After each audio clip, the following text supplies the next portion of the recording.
সকালবেলায় হাতে চা নিয়ে চলে এসেছি তোমাদের সঙ্গে আড্ডা দিতে। ছেলেগুলো সকালে বলেছিল স্কুল যাব, কিন্তু কেউ স্কুল যায়নি। আমিও ধরপড় করে উঠেছি। আমাকে প্রত্যেকদিন এমনি চিন্টু বাবাই ওঠায় যে চলো ছেলেদের টিফিন বানাবে। আজ দেখছি যে ছেলেদের টিফিন বানাতে উঠালো না আমাকে। তাহলে কি আমি কি ঘুমিয়ে থাকলাম? ছেলেগুলোকে স্কুল চলে গেল, আর আমি না রাত্রেবেলায় সাবু ভিজিয়ে রেখেছিলাম সকালবেলায় টিফিন বানাবো বলে। আমি বলছি সাবুটা ভিজাই রয়ে গেল। ধরপড় করে উঠেছি, উঠে নিয়ে বললো হ্যাঁ বলছি স্কুল যায়নি ছেলেগুলো? তো বলছে যে না ছেলেগুলো স্কুল যায়নি, দুটোর মধ্যে একটাও স্কুলে যায়নি।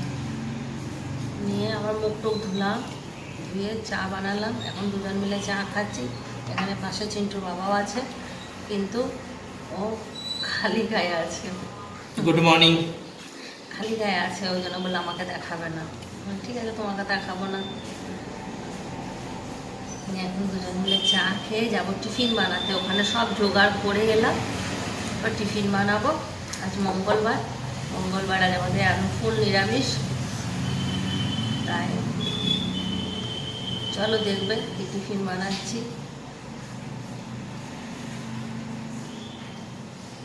দেখতে থাকুন সাবু কেমন ভাবে করতে। বানাবো সাবু।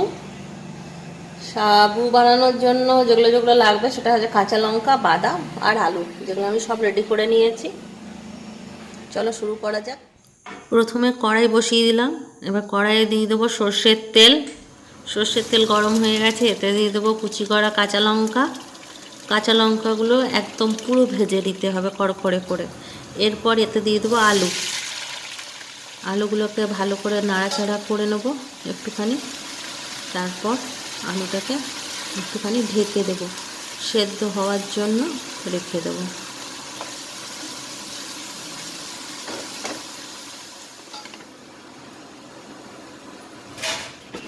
এইদিকে দেখো আমি আরেকটা এখানে কড়াই বসিয়ে দিয়েছি।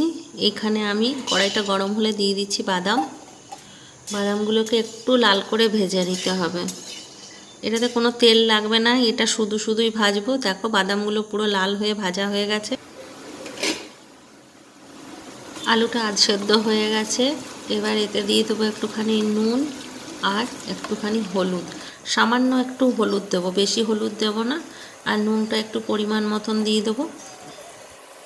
আলুটা ভালো করে ভাজা হয়ে গেছে, বেশ লাল লাল হয়ে গেছে। এবার এতে দিয়ে দেবো সাবু। সাবুটা দিয়ে আলু সাবু ভালো করে মিক্স করে নিতে হবে, যাতে কোনো রকম সাদা না থাকে। ভালো করে ভাজার পরে সাবুটা জানো তো আমি রাত্রেবেলায় ভিজিয়ে দিয়েছিলাম, কারণ রাত্রেবেলায় ভিজিয়ে দিলে না দাঁতে লাগে না, কিন্তু সকালবেলায় যদি ভেজাতাম না তাহলে দাঁতে লাগতো শক্ত শক্ত। আর এইদিকে বাদাম ভাজাটা দেখো ঠান্ডা হয়ে গেছে। এটা একটু মিক্সিতে ঘুরিয়ে নেবো হালকা করে, যাতে গোটা গোটা থাকে। তো এইটাকে প্রথমে ঘুরিয়ে নিই, তারপরে এটাকে সাবুর সাথে ঢেলে দেবো। ঢেলে আবার ভালো করে মিক্স করে নেবো। এটা খেতে এত অপূর্ব হয় না যে যে কেউ খাবে তোমার নাম করবেই।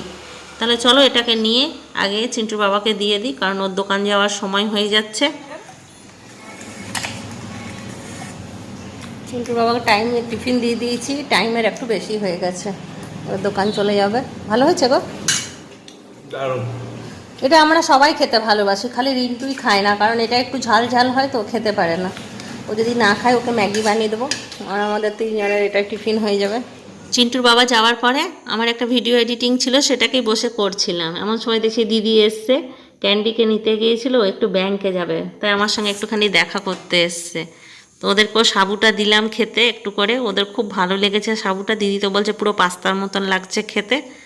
তা চলো দু বোন মিলে একটুখানি গল্প করে নিই। ও এক্ষুনি বেরিয়ে যাবে, একটু দেখা করতে এসেছিল, দেখা করে এক্ষুনি বেরিয়ে যাবে। যে ভিডিওটা এডিট করছিলাম দিদি চলে যাওয়ার পরে, সেই ভিডিওটা আমি সম্পূর্ণ করলাম। সম্পূর্ণ এডিট করার পরে আমি স্নানে ঢুকে গিয়েছিলাম। স্নান করে একদম রান্নাঘরে চলে এসেছি, তা না হলে রান্নায় অনেক দেরি হয়ে যাবে। আর চিন্টুকে বললাম তুই স্নান করে পুজো কর, তো চিন্টুও চলে গেছে স্নান করে পুজো করতে। আমিও সবজি টবজিগুলো কাটবো, কেটে একবারে রান্নাটা বসিয়ে দেবো। এখনও পর্যন্ত আমি চুল ঝাড়ারও সময় পাইনি। দেখো সমস্ত কিছু রেডি করে নিয়েছি কাটাকুটি করে। যদিও আমি কাটাকুটি করে কোনোদিন রান্না করি না, কিন্তু দুদিন ধরে চেষ্টা করছি একটু ভদ্র সভ্যভাবে রান্না করতে। তো আজকের মেনু হচ্ছে তোমার ডাঁটা, আলু আর কচু এইসব দিয়ে একটা তরকারি করব, একটুখানি নিরামিষ তরকারি আজকে সব। আর এখানে আলু বরবটি ভাজা করব। এই যে বরবটি খেতে আমার বড় ছেলে খুব ভালোবাসে, আর রিন্টুর তো কোনো কথা নেই, ও কিছু খেতে ভালোবাসে না, ও খালি চিকেন আর রুটি এই দুটোই ভালোবাসে, ওই জন্য ওর ভালোবাসার কোনো সিস্টেম নেই। হ্যাঁ, পনিরটা খেতে ভালোবাসে, তাও ওর মন মতন রান্না হলে। তাহলে আজকে পনিরটা করব ভাপা ভাপা পনির করব। আর এটা একটা পাঁচমিশালি সবজি করব, বরবটি আলু ভাজা করব। এখানে এই দেখো সর্ষে পোস্ত বেটে নিয়েছি, টমেটো লঙ্কা কেটেছি, এখানে আদা জিরে বাটা আছে, যেটা এই তরকারিটা হবে। আর এখানে ডাল বসিয়েছি, ডালটা সেদ্ধই রেখে দেবো। ডাল সেদ্ধ খেতেই রিন্টু বেশি ভালোবাসে, সেজন্য রিন্টুর জন্য ডাল সেদ্ধ। ভাত খাওয়াতে গেলে না আমার অনেক ঝামেলা ওকে নিয়ে, কারণ ও একদম ভাত খেতে চায় না। চিকেন হলে যদিও ভাত খাবে, কিন্তু তা হলেও বলবে মা দুটো রুটি আছে, দুটো রুটি দাও, একটা রুটি দাও, তাও ভালো, কিন্তু রুটি খেলে খুব খুশি। কালকে সারাদিন ভাত খায়নি, তাও আজ সকাল থেকে একবারও বলেনি যে মা ভাত খাবো। তাহলে চলো রান্নাটা করে নিই। দুপাশে দুটো কড়াই বসিয়ে নিয়েছি, একটাতে বসিয়ে দিচ্ছি ডাঁটার সবজিটা, আর একটাতে বসিয়ে দিচ্ছি বরবটি আলু ভাজাটা। দেরি হয়ে গেলে দুটো কেন, 4টে কড়াইও আমি বসিয়ে দিই, কারণ তাড়াতাড়ি করে রান্না করতে হবে। এই দিকে আমি আবার পনিরটা করে নেব। পনিরটা প্রথমেই একটা টিফিন বাটিতে আমি দিয়ে দেবো, তারপর এটাতে দিয়ে দেবো সর্ষে পোস্ত বাটা, এরপর দিয়ে দেবো এতে টমেটো আর কাঁচা লঙ্কা যেটা কুচি করে রেখেছিলাম। এরপর দিয়ে দেবো সামান্য একটু হলুদ, বেশি হলুদ দেবো না। এরপরে দিয়ে দেবো পরিমাণ মতন নুন। নুনটা দেওয়ার পরে আমি একটু, যেহেতু চিনি খাই, আমাকে একটু চিনি দিতেই হবে, সেই জন্য আমি একটু চিনি দিয়ে দিলাম এতে। চিনি না দিলে আমার স্বাদ লাগে না। এবার দিয়ে দেবো এতে কাঁচা সর্ষের তেল। এবার এটাকে ভালো করে একটুখানি মিক্স করে নেব, একটু জল দিয়ে দেবো। ভালো করে মিক্স করার পরে এটা আমি ঢাকা লাগিয়ে দেবো। ঢাকাটা পুরো, টিফিনটা আমার পুরো ভর্তি হয়ে গেছে। টিফিনটা ছোট, বড় টিফিনগুলো খুঁজে পাচ্ছি না। এবার কড়াইয়ে গরম জল করতে দিয়ে দিয়েছি। এবারে জানো তো, এইটা হচ্ছে আমার টেকনিক। এটা গ্যাসের যে মুখটা হয় সেটা আমি বসিয়ে দিলাম, তার উপরে দিয়ে দিলাম টিফিন বক্সটা। এরপর এটা ঢাকা দিয়ে দেবো, তাহলে রেডি হয়ে যাবে। সব রান্না বান্না হয়ে গেছে, সব টেবিলে গুছিয়ে নিয়েছি, এবার খেতে দেবো। তার আগে দেখিয়ে দিই তোমাদেরকে কি রান্না করলাম। আছে ডাঁটার তরকারিটা, এখানে আছে ডাল সেদ্ধ, এই যে বরবটি ভাজা, এখানে আছে ভাত, আর এখানে পনিরটা একটু খোলো না।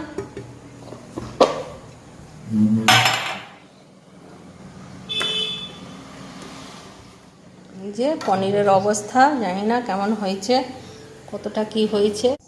দেখে তো মনে হচ্ছে খুব ভালো হয়েছে, চলো খেয়ে দেখা যাক কেমন হয়েছে। আর এইদিকে রিন্টু রিন্টু একটা কাণ্ড করেছিল জানো, তার জন্য লুকিয়ে বেড়াচ্ছে। আমি বললাম কি অন ক্যামেরা বলে দিচ্ছি, তো বলছে না বলো না, সেই লুকিয়ে বেড়াচ্ছে। কি কাণ্ড করেছিল জানো, আমি পনিরটাকে বলেছি ওকে কমিয়ে দিতে, আর আমি একটুখানি চলে গিয়েছিলাম এসি রুমে, ও পনিরটাকে পুরো বন্ধ করে চলে গিয়েছিলো। আমি এসে দেখছি বন্ধ।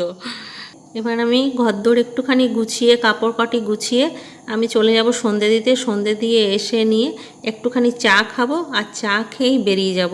রিন্টুর টিউশন আছে, রিন্টুকে নিয়ে চা খেয়ে বেরিয়ে যাব একটুখানি বাজারে একটুখানি দরকার আছে।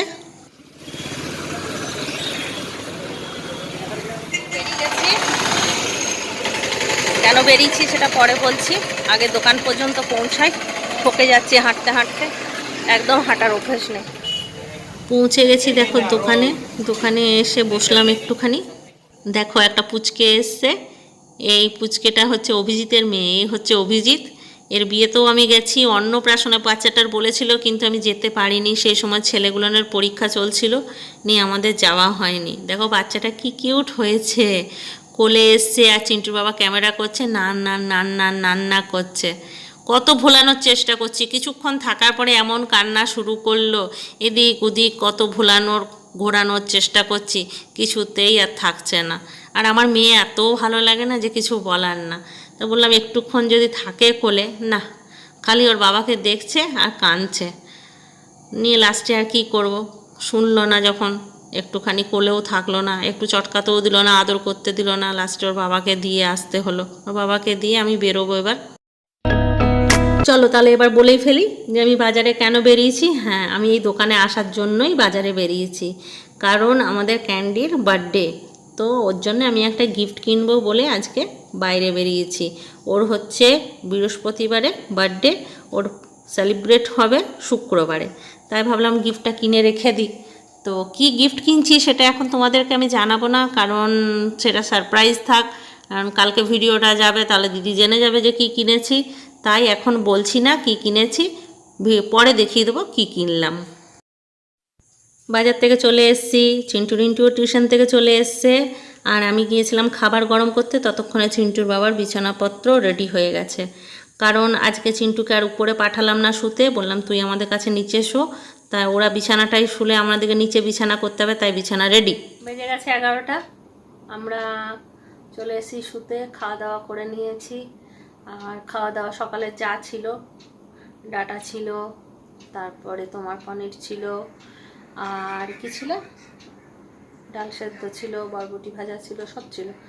রিন্টু খায়নি, বাজার গিয়েছিলাম, রিন্টুর জন্য ফুচকা এনে দিয়েছিলাম, রিন্টু ফুচকা খেয়েছে, আর আমরা ওই সব খেলাম, খেয়ে নিয়ে চলে এসেছি শুতে। তাহলে আর পনিরটা খুব ভালো হয়েছিল, তোমাদেরকে জানানো হয়নি, দারুণ হয়েছিল পনিরটা, যদি মনে হয় করো একবার, খেয়ে দেখো, খুব ভালো হবে। তাহলে সবাই ভালো থাকো, সুস্থ থাকো, ব্লগ দেখতে থাকো, tata bye bye, good night. আর দেখো তাকাচ্ছে গাও, গুড নাইট। খতম।